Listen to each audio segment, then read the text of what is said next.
Imagine being rejected for years because you didn't have a degree, only for employers now to suddenly decide that they don't actually need people that have degrees. Okay, so something interesting is happening in the recruitment space. More employers are starting to remove degree requirements from certain jobs. Now, before you start getting excited, please let me be clear. This doesn't mean that degrees are becoming worthless, okay? It is, in fact, it's far from it. So, for many professions like, let's say, medicine, law, engineering, all those qualifications, they will always be essential. But for other roles, employers are asking themselves a different kind of questions.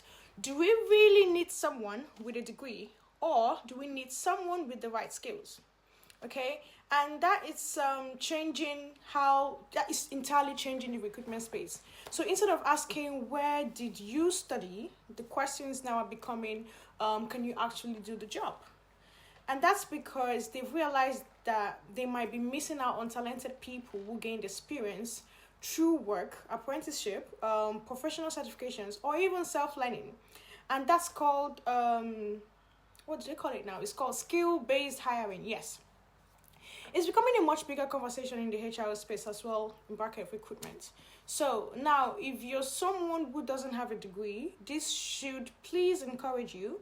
It doesn't mean that every employer will remove degree requirements, no. But it does mean that experience, practical skills, and continuous learning are becoming way more valuable than ever.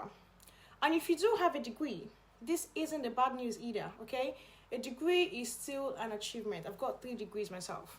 So it's still an achievement. The difference is just that employers are increasingly wanting to see what you've done with that knowledge. Can you solve problems? Can you work with people? Can you adapt? Because those are the things that organizations need in today's workspace, okay? The workplace is changing, like you all know, like I keep re-emphasizing. The workplace is changing, and recruitment is not left aside. It's also changing with it. So, I hope you will be encouraged if you've not got a degree. This video is not for immigrants, because based on the skilled worker route and all the requirements, a degree qualification is essential. However, please do your research, and I hope you found this helpful, and I will see you in my next video.